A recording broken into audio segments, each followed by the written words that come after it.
Hello student, હવે આપણે આ પ્રકરણમાં જે લાસ્ટ ટોપિક આવ્યો છે ગિબ્સ ઉર્જા અને સ્વયંસ્ફુરતા વિશે જોઈશું. તો ધોરણ 11 પ્રકરણ 6 ઉષ્માગતિકી શાસ્ત્રમાં લાસ્ટ ટોપિક આવે છે ગિબ્સ ઉર્જા અને સ્વયંસ્ફુરતા. તો અત્યાર સુધી આપણે જે જોયું કે લાસ્ટ વિડીયોમાં કે એન્ટ્રોપીમાં જે છે કુલ એન્ટ્રોપી જે છે ટોટલ એન્ટ્રોપી ડેલ્ટા એસ જે છે એ શું છે, ટોટલ ડેલ્ટા એસ જે છે શું છે, પ્રક્રિયાની સ્વયંસ્ફુરતા નક્કી કરે છે કે પ્રક્રિયા આપમેળે થશે કે નહીં થાય. બરાબર, ડેલ્ટા એસ ગ્રેટર ધેન 0 હશે તો પ્રક્રિયા આપમેળે થશે, એટલે પ્રક્રિયાની સ્વયંસ્ફુરતા નક્કી કરે છે. પરંતુ મોટાભાગની રાસાયણિક પ્રક્રિયા જે છે એ બંધ પ્રણાલી કે ખુલ્લી પ્રણાલીમાં થતી હોય છે, એટલે એમાં એન્થાલ્પી ફેરફાર કે એન્ટ્રોપી ફેરફાર બંને થતા હોય છે. એટલે આ એન્થાલ્પી અને એન્ટ્રોપી બંનેને સાથે સાંકળતું એક નવું અવસ્થા વિધેય છે એ ખૂબ જરૂરી છે.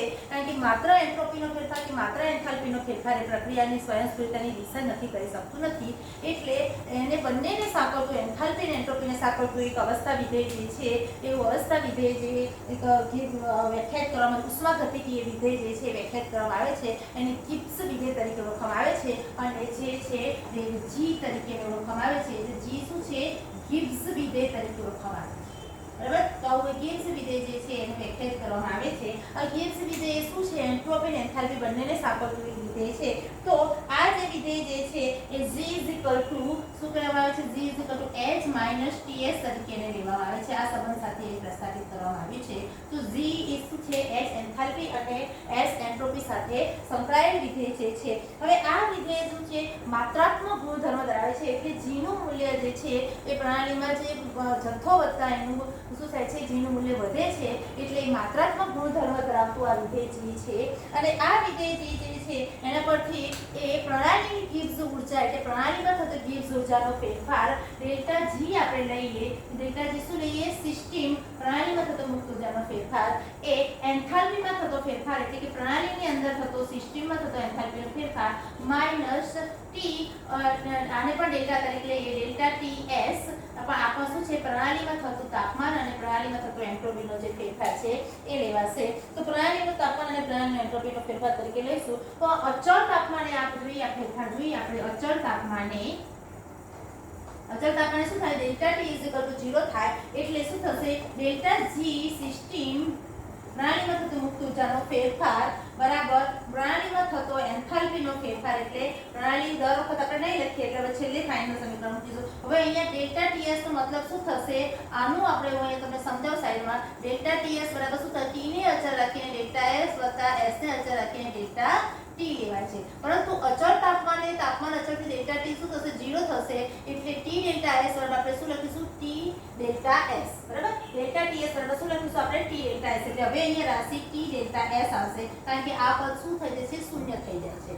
એટલે અચળ તાપમાને જે મુક્ત ઉર્જાનો ફેરફાર જે છે એ એન્થાલ્પી ફેરફાર માઈનસ ટી ડેલ્ટા એસ જેટલો થાય છે. તો હવે આપણે આના પરથી ફાઇનલ સમીકરણ જે છે એ લખીશું કે મુક્ત ઉર્જાનો ફેરફાર જે છે ડેલ્ટા g શું આવશે, દર વખત સિસ્ટમ નહીં લખીએ, સમજી જવાનું. એટલે delta g delta h minus T delta S. તો આપણને આ જે મુક્ત ઉર્જા માટેનું એક વિધેય મળી ગયું, એક સમીકરણ મળી ગયું. તો આને શું કહે છે, મુક્ત ઉર્જાનું સમીકરણ તરીકે ઓળખવામાં આવે છે. એટલે ગિબ્સ સમીકરણ કહે છે. શું કહે છે, ગિબ્સ સમીકરણ. ગિબ્સ સમીકરણ તરીકે ઓળખવામાં આવે છે. શું કહે છે, ગિબ્સ સમીકરણ. તો ગિબ્સ સમીકરણ શું છે, તો ગિબ્સ સમીકરણ delta g delta h minus T delta s છે જે એન્ટ્રોપી અને એન્થાલ્પી સાથે સંકળાયેલ છે. બરાબર, તો આ જે મુક્ત ઉર્જા જે છે એની વાત કરીએ તો આ જે ગિબ્સ ઉર્જા જે છે એની સાથે એન્ટ્રોપી. હવે ડેલ્ટા g જે છે ગિબ્સ ઉર્જાના એકમની વાત કરીએ તો એકમ શું થશે, તો ડેલ્ટા g તમને ખબર પડી ગઈ તો એના સમીકરણ પરથી તમે એનો એકમ મેળવી શકો. તો ડેલ્ટા g શું છે, delta h minus T delta s. તો ડેલ્ટા g ડેલ્ટા h એટલે એન્થાલ્પી એટલે ઉષ્માનો ફેરફાર છે. એટલે ઉષ્મા જૂલમાં આવે છે તો એ જૂલમાં આવશે. બરાબર, તો આ એકમ આપણે લઈએ અહીંયા. તો delta h minus T delta s છે તો આનો એકમ જૂલમાં આવશે. અને ટી ડેલ્ટા s જે છે તો તાપમાન જે છે એનો એકમ આપણે લઈએ તો તાપમાન કેલ્વિનમાં લઈએ. અને ડેલ્ટા s જે છે તો ડેલ્ટા s બરાબર શું આવશે, તો મેં તમને ગયા વિડીયોમાં સમજાવ્યું કે ડેલ્ટા s બરાબર શું છે, તો q/t થાય છે રિવર્સિબલ પ્રક્રિયા માટે. તો q એ શું છે, જૂલ જે છે ઉષ્મા છે જૂલમાં વપાય છે. એટલે જૂલ અને તાપમાન t કેલ્વિનમાં વપાશે. એટલે કેલ્વિનનો છેદ ઉડી જશે. એટલે જૂલનો તફાવત છે એટલે એકમ શું આવશે, જૂલ આવશે. એટલે ડેલ્ટા g જે છે એનો એકમ કયો આવશે, જૂલ આવે છે. બરાબર. એટલે ઉર્જાનો એકમ એની સાથે સંકળાયેલ છે. એટલે ડેલ્ટા જી એ શું છે, એક પ્રકારની ઉર્જા છે, એટલે જૂલમાં જ આવે ઓબ્વિયસલી. અને આ રીતે ગાણિતિક રીતે આપણે મેળવીશું તો એ પણ શું આવશે, જૂલમાં. એટલે મુક્ત ઉર્જા છે, ઉર્જા છે એટલે જૂલમાં જ આવશે. બરાબર. એટલે આ તમને સમજાવવા માટે કીધું કે આનો એકમ જે છે ડેલ્ટા જી નો શું આવે છે, જૂલમાં આવે છે. બરાબર. હવે જે આપણે વાત કરીશું કે ટોટલ જે એન્ટ્રોપી જે છે એના સમીકરણ પરથી આપણે આગળ વાત કરીશું કે ટોટલ એન્ટ્રોપી જે છે આપણે શું લઈએ છીએ, પર્યાવરણની અને પ્રણાલીની મુક્ત એન્ટ્રોપી છે એનો સરવાળો લઈએ છીએ. જ્યારે ગિબ્સ ઉર્જા માટે આપણે પ્રણાલી અને પર્યાવરણ બંનેની એન્ટ્રોપીનો ફેરફાર જાણવો પડતો નથી. એટલે આપણે ગિબ્સ ઉર્જા જે છે એ આપણને વધારે સરળ રહે છે એ વિધેય આપણને. હવે આગળ આપણે જોઈશું કે ડેલ્ટા જી એટલે delta H minus T delta S આપણે કીધું. બરાબર.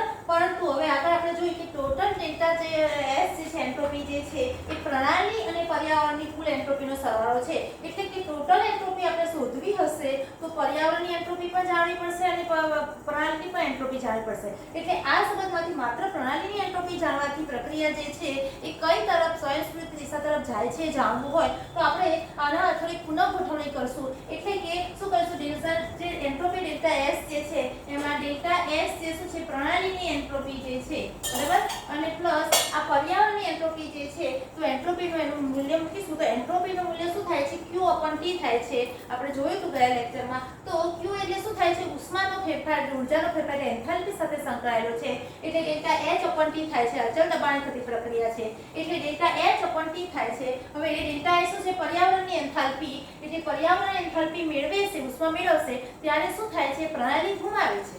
બરાબર. તો આ પર્યાવરણ ડેલ્ટા એસ પર્યાવરણ એન્ટ્રોપીનો ફેરફાર જે છે એ પર્યાવરણે ગુમાવેલી જે ઉષ્મા અને અપન તાપમાન છે, તાપમાનનો જે તો ગુણોત્તર છે એ સંબંધ થાય છે. એટલે delta S delta H upon T પણ ડેલ્ટા એસ પર્યાવરણની એન્ટ્રોપીનો ફેરફાર એ પર્યાવરણની એન્થાલ્પી અને તાપમાનનો ગુણોત્તર છે. તો પર્યાવરણ જો એન્થાલ્પી મેળવશે, જો એનું ધન મૂલ્ય હશે તો પ્રણાલી એન્ટ્રોપી એન્થાલ્પી ઉર્જા ગુમાવે અને પર્યાવરણ મેળવે છે. એટલે બંનેના મૂલ્ય જે આ જેટલી જે ગુમાવે છે એટલું પર્યાવરણ મેળવે છે. પર્યાવરણ જેટલી મેળવે છે એટલી જ એન્થાલ્પી હશે. પરંતુ કેવું હશે, એ પ્રણાલીની હું એન્થાલ્પી લખીશ પર્યાવરણ જગ્યાએ તો મારે માઇનસ સાઇન મૂકવું પડશે. બરાબર. તો આના પરથી આપણે એવું કહી શકું કે ડેલ્ટા એસ જે છે પર્યાવરણની એન્ટ્રોપી જે છે એ શું છે, એનું મૂલ્ય શું થશે કે પ્રણાલીએ ઉમાવેલી ઉષ્મા અને છેદમાં તાપમાન જે છે એનું ગુણોત્તર લઈએ તો અહીંયા આ સૂત્ર મૂકીએ તો અહીંયા પર્યાવરણ શબ્દ હટીને પ્રણાલી આવી જશે. તો હવે અહીંયા શું આવશે, માઇનસ ડેલ્ટા એચ. આ ડેલ્ટા એસ ની જગ્યાએ કિંમત હું અહીંયા મૂકી દઈશ તો અપન ટી આવશે. અને આ શું છે, પ્રણાલી માટેનો એન્થાલ્પી ફેરફાર થઈ ગયો. બરાબર. તો હવે આ જે સમીકરણ છે એમાં હવે છેદમાં ટી છે તો સમગ્ર સમીકરણને ટી વડે હું ગુણી નાખીશ તો શું આવશે, ટી ડેલ્ટા એસ. બરાબર. શું થશે, ટી ડેલ્ટા એસ પ્રણાલી. બરાબર. ટી ડેલ્ટા એસ બરાબર શું આવશે, ટોટલ ટી ડેલ્ટા એસ પ્રણાલી માઈનસ શું આવશે, ડેલ્ટા એચ. બરાબર. એ પણ પ્રણાલી ગુમાવેલી એન્થાલ્પી છે. બરાબર. તો હવે આ જે સ્વયંસ્ફુરિત પ્રક્રિયા માટે ડેલ્ટા એસ જે છે ટોટલ જે છે એ કેવું છે, ગ્રેટર ધેન 1 આવશે. તો સ્વયંસ્ફુરિત પ્રક્રિયા હશે એના માટે શું આવશે, ડેલ્ટા જે પ્રક્રિયા ડેલ્ટા એસ જે છે ગ્રેટર ધેન 0 આવશે. એટલે ટી પણ ગ્રેટર ધેન 0 એટલે થશે. એટલે આ આખું પ્રણાલી જે છે એનું મૂલ્ય પણ શું છે, સ્વયંસ્ફુરિત પ્રક્રિયા હશે તો ગ્રેટર ધેન 0 થશે. બરાબર. તો કહેવાનો તાત્પર્ય છે કે delta S greater T delta S આપણ ગ્રેટર ધેન 0 થશે. એટલે હવે આ જે છે ટી ડેલ્ટા એસ, હવે આને હું ફેરવી દઉં એટલે કે ડેલ્ટા એચ પહેલા લખી દઉં minus delta H plus T delta S. બરાબર. ગ્રેટર ધેન 0 સ્વયંસ્ફુરિત પ્રક્રિયા હશે તો એટલે માઈનસ સાઇન હું બહાર કાઢી લઉં તો માઈનસ સાઇન અહીંયા આવી જશે. એટલે ડેલ્ટા એચ દેખાય છે, delta H minus T delta S minus sign મેં બહાર કાઢ્યું છે. બરાબર. તો ડેલ્ટા એક્સ શું થશે, ડેલ્ટા એચ જે છે અને શું આવશે, delta H minus T delta S થાય છે. બરાબર. એ ગ્રેટર ધેન 0 થાય છે. એટલે સ્વયંસ્ફુરિત પ્રક્રિયા જે હશે એના માટે શું થાય છે, તો delta H minus T delta S શેનું મૂલ્ય છે, તો ડેલ્ટા જી બરાબરનું મૂલ્ય છે. એટલે શું થશે, અહીંયા માઈનસ સાઇન હશે, ડેલ્ટા જી જે છે એ ગ્રેટર ધેન 0. તો ડેલ્ટા જી નું મૂલ્ય ગ્રેટર ધેન 0 હશે તો માઈનસ ડેલ્ટા જી નું જે મૂલ્ય છે એ ગ્રેટર ધેન 0. તો ડેલ્ટા જી નું મૂલ્ય શું આવશે, લેસ ધેન 0 આવશે. એટલે સ્વયંસ્ફુરિત પ્રક્રિયા માટે આપણે એમ લખી શકીએ કે સ્વયંસ્ફુરિત પ્રક્રિયા જે છે એના માટે ડેલ્ટા જી જે છે એ લેસ ધેન 0 કરીએ તો પ્રક્રિયા સ્વયંસ્ફુરિત થાય. સમજાય છે? જો માઇનસ ડેલ્ટા જી જે છે એ ગ્રેટર ધેન 0 છે તો plus delta G less than 0 હોય, એટલે સ્વયંસ્ફુરિત પ્રક્રિયા માટે શું કીધું છે કે ડેલ્ટા 0 નું મૂલ્ય શું થશે? લેસ ધેન 0 આવશે. એટલે ડેલ્ટા જી લેસ ધેન 0 હશે તો પ્રક્રિયા આપમેળે થશે. આ સમીકરણના વ્યવસ્થિત ગોઠવણી પરથી આ નક્કી થાય છે કે આપમેળે થતી જે પ્રક્રિયા જે છે એમાં ડેલ્ટા જી નું મૂલ્ય કેવું આવે છે? ઋણ, લેસ ધેન 0 એટલે ઋણ. એટલે આપમેળે થતા બધા જ પ્રક્રમોમાં એના પરથી મેં બીજો નિયમ જે છે એને અલગ અલગ રીતે નિવેદિત કરવામાં આવ્યો છે કે આપમેળે થતા બધા પ્રક્રમોમાં ડેલ્ટા જી નું મૂલ્ય એટલે મુક્ત ઊર્જાનું ઋણ મૂલ્ય અને એન્ટ્રોપીનો શું થાય છે? વધારો થાય છે. તો અહીંયા આપણે જોશું આપમેળે સ્વયંસ્ફુરિત પ્રક્રિયા માટે ડેલ્ટા જી નું મૂલ્ય કેવું આવે છે? ઋણ આવે છે. સમજાઈ ગયું? તો આ સમજાવે છે. ત્યાર પછી કહેવામાં આવે છે એટલે કે ત્યાર પછી જેવી છે ગિબ્સ ઊર્જાનો ફેરફાર અને સંતુલનની વાત કરીએ તો ગિબ્સ ઊર્જાનો ફેરફાર અને સંતુલન જે છે એની વાત કરીએ તો શું થશે? સંતુલન, ગિબ્સ ઊર્જા અને સંતુલન. તો સંતુલન અચળાંક જે કે છે એની વાત કરીએ આપણે, ગિબ્સ ઊર્જા અને સંતુલન. તો પ્રક્રિયા જે છે એ સંતુલનમાં હશે ત્યારે શું હશે? તો પ્રક્રિયા જ્યારે સંતુલનમાં હશે ત્યારે શું થાય છે કે પ્રક્રિયા સંતુલનમાં હોય ત્યારે શું થાય છે કે શું થાય છે? આ પ્રક્રમ A + B અને આ રીતે પ્રક્રિયા C + E છે. તો આ જે પ્રક્રિયા જે છે એ બંને પ્રતિવર્તી પ્રક્રિયા હોય ત્યારે સંતુલનમાં હોય ત્યારે જો મુક્ત ઊર્જાનો ફેરફાર જે છે એ કેવો છે? ફેરફાર કે બંને સંતુલનમાં છે, બંને બાજુ સરખો મુક્ત ઊર્જા. જો આ બાજુ મુક્ત ઊર્જાનો ફેરફાર વધારે હશે તો પ્રક્રિયા શું થશે? ઓછો હશે. મુક્ત ઊર્જાનો ફેરફાર જે ઘટાડો છે, ઋણ મૂલ્ય જે છે લેસ ધેન 0 હશે તો પ્રક્રિયા પુરોગામી દિશામાં થશે. એટલે કઈ તરફ થાય છે? સ્વયંસ્ફુરિત થાય છે, લેસ ધેન 0. એટલે બંને પ્રક્રિયામાં સંતુલનમાં હોય ત્યારે કે બંને પ્રક્રિયામાં હવે એક પણ પ્રક્રિયા આમ પણ નથી જતી, પ્રક્રિયા આમ પણ નથી જતી. એટલે પ્રક્રિયામાં શું છે? સંતુલન સ્થપાઈ ગયું છે. એનો મતલબ શું થાય છે કે ડેલ્ટા જી નું એક પણ બાજુ ઋણ મૂલ્ય નથી, બંને બાજુ મૂલ્ય છે શું છે? સરખા છે. બંને બાજુ ડેલ્ટા જી ના મૂલ્ય સરખા હોય તો તેનો તફાવત ડેલ્ટા જી શું થશે? શૂન્ય. તો સંતુલનની ડેલ્ટા જી નું મૂલ્ય શું આવે છે? શૂન્ય આવે છે. બરાબર? ક્યારે? સંતુલન. બરાબર? ડેલ્ટા જી જે છે એ લેસ ધેન 0 હોય તો પ્રક્રિયા શું થાય છે? સ્વયંસ્ફુરિત એટલે કે પુરોગામી દિશામાં થશે, આપમેળે થશે. બરાબર? જે દિશામાં થતી હોય. અને ડેલ્ટા જી નું મૂલ્ય જે ગ્રેટર ધેન 0 હશે તો પ્રક્રિયા શું થશે? સ્વયંસ્ફુરિત આપમેળે થતી નથી, એ સમજાવે છે. અને ડેલ્ટા જી નું શૂન્ય મૂલ્ય જે છે એ શું દર્શાવે છે? પ્રક્રિયા સંતુલનમાં છે દર્શાવે છે.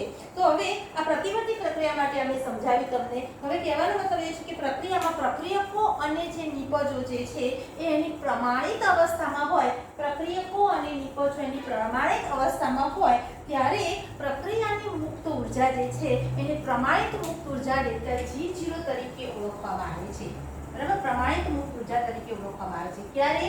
પ્રક્રિયામાં પ્રક્રિયકો અને નિપજો છે એની પ્રમાણિત અવસ્થામાં હોય ત્યારે પ્રક્રિયાની મુક્ત ઊર્જાને પ્રમાણિત મુક્ત ઊર્જા તરીકે ઓળખવામાં આવે છે. અને આ પ્રમાણિત મુક્ત ઊર્જાને સંતુલન અચળાંક સાથે સંબંધ દર્શાવ્યો છે. જે તમારે મેળવવાનો નથી, એ ડાયરેક્ટ સંબંધ અહીંયા આપેલો છે. એ સંબંધ જે છે delta G = -RT ln k તરીકે દર્શાવ્યો છે. અને આ ln કાઢી નાખીએ આપણે તો -2.303 RT log k તરીકે ઓળખવામાં આવે છે. જ્યાં k એ શું છે? સંતુલન અચળાંકનું મૂલ્ય છે. બરાબર? તો આ છે ડેલ્ટા જી નું બીજું સમીકરણ જે છે ડેલ્ટા G0. અને એક સમીકરણ આ બીજું સમીકરણ, પહેલું સમીકરણ શું હતું? ડેલ્ટા G0 = ડેલ્ટા H પ્રમાણિત enthalpy minus T delta S. બરાબર? ડેલ્ટા G0 બરાબર શું થશે કે delta H minus T delta S પ્રમાણિત અવસ્થામાં શું થાય છે? એની મુક્ત એન્થાલ્પી અને પ્રમાણિત શું છે? એન્ટ્રોપી. પ્રમાણિત અવસ્થામાં એન્ટ્રોપી, પ્રમાણિત અવસ્થામાં એન્થાલ્પી, એની પ્રમાણિત અવસ્થામાં મુક્ત ઊર્જા દર્શાવી છે. તો આ સમીકરણ 1 આપણે પહેલા મેળવ્યું અને હવે આ સમીકરણ બીજું જે છે એ બંને સમીકરણ જે છે એ મુક્ત ઊર્જાના સમીકરણ છે. એના પરથી આપણે દાખલા ગણી શકીએ છીએ. તો આ બંને મુક્ત ઊર્જાના સમીકરણ જે છે એમાં આપણે કીધું છે કે પ્રબળ આના પરથી નક્કી થાય છે કે ઉષ્મા શોષક પ્રક્રિયા માટે ડેલ્ટા H નું મૂલ્ય વધારે અને ધન હશે. બરાબર।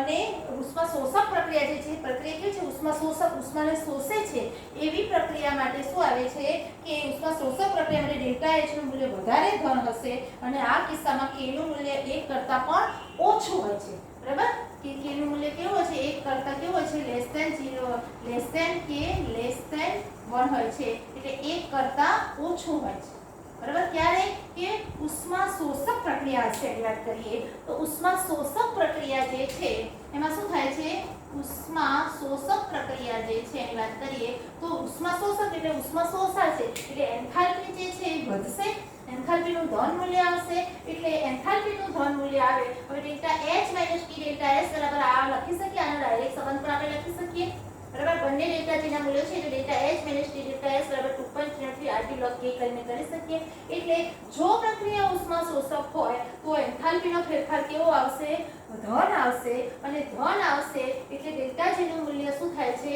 કે ડેલ્ટા G નું મૂલ્ય શું થશે ધન મૂલ્ય એટલે ઓછું થતું જશે ધન મૂલ્ય તરફ જશે એટલે કે ધન મૂલ્ય તરફ જશે એટલે શું થશે પ્રક્રિયા જે છે એમાં શું થશે આપમેળે થતી નહીં હોય અને એટલે k નું મૂલ્ય કેવું હશે 1 કરતાં ઓછું હશે અને k નું મૂલ્ય જો 1 કરતાં ઓછું આવે તો પ્રક્રિયા વધુ નિપજ આપમેળે નહીં થાય એટલે વધુ નિપજ આપી શકશે નહીં પ્રક્રિયા શું થશે આપમેળે નહીં થાય આપમેળે ન થાય એટલે વધુ નિપજ આપી શકશે નહીં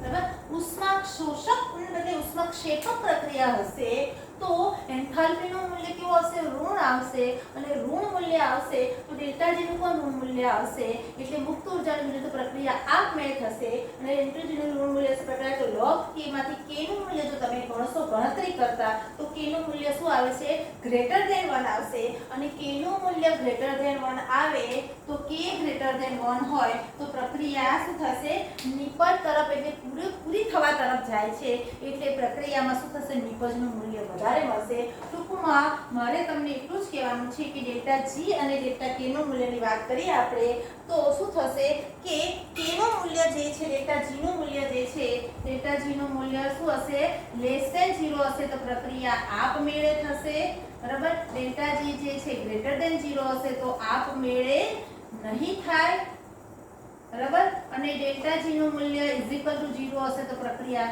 સંતુલનમાં છે એમ કહેવાય એવી રીતે k ના મૂલ્યની વાત કરીએ સંતુલન અચળાંક k ની વાત કરીએ તો k ગ્રેટર ધેન 1 હશે તો પ્રક્રિયા શું થશે પુરોગામી દિશામાં એટલે નિપજ તરફ જતી જશે નિપજ વધુ મળશે અને k લેસ ધેન 1 હશે તો પ્રક્રિયા જે છે એમાં નિપજ કેવી મળે છે ઓછી મળશે એટલે પુરોગામી દિશામાં સ્વયંસ્ફુરિત નહીં હોય અને k = 1 એટલે પ્રક્રિયા શું હશે સંતુલનમાં હશે કારણ કે k આપણે આગળના ચેપ્ટરમાં શીખી ગયા કે શું છે સંતુલન અચળાંક છે એટલે પ્રક્રિયા નિપજો અને પ્રક્રિયકો જે છે એનું ગુણોત્તર દર્શાવે છે અને સાંદ્રતાનો ગુણોત્તર દર્શાવશે એટલે k જે છે ગુણોત્તર છે બંને બાજુ જો સરખું હશે ત્યારે જ એ ગુણોત્તર 1 આવે એટલે સંતુલનમાં હોય ત્યારે જ નિપજ અને પ્રક્રિયક સંતુલનમાં છે ત્યારે તો બંનેનો ગુણોત્તર જે છે એ સરખો હોય તો શું આવશે જવાબ 1 આવે એટલે k જો 1 હશે તો પ્રક્રિયા સંતુલનમાં છે એવું કારણ કે k શું છે ગુણોત્તરનો માપ છે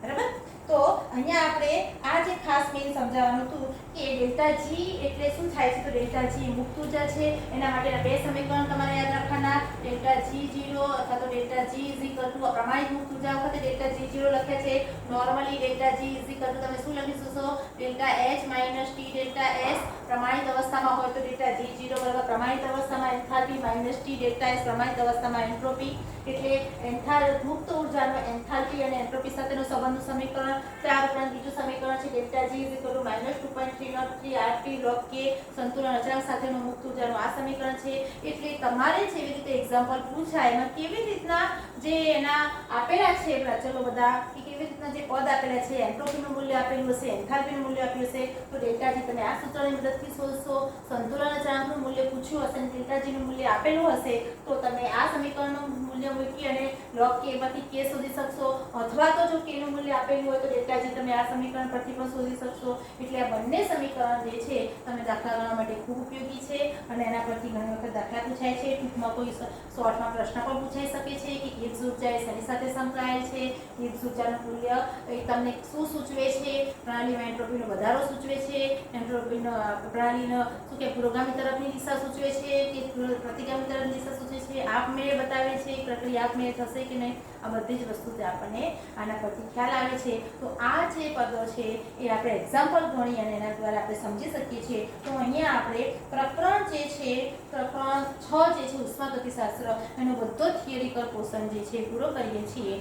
અને ત્યાર પછી હવે આપણે જે આવશે એ પ્રકરણ તમારે આવે છે પ્રકરણ 10 જે એસ વિભાગના તત્વો એ આપણે નેક્સ્ટ વિડીયોમાં જોઈશું. તો તમે મારી જે તમારી વર્કશીટ આપી છે એ પણ ધ્યાનપૂર્વક કરતા રહેજો અને મારો નંબર છે તમને સેવ કરો તો કરી લેજો કે ઘણી વખત કોઈ ક્વેશ્ચન હોય તો તમને શું છે પૂછવું હોય કંઈ બી વસ્તુ કોઈ ક્વેરી હોય તો તમે પૂછી શકશો મને, એમાં કોઈ તકલીફ નથી. પરંતુ તમે તમારું નામ અને તમે એક મેસેજ કરીને પછી ફોન કરજો. Thank you. અહીંયા આપણું આ લેક્ચર હું પૂરું કરું છું. હવે નેક્સ્ટ વિડીયો જે છે એસ વિભાગના તત્વો એમાં આપણે મળીશું.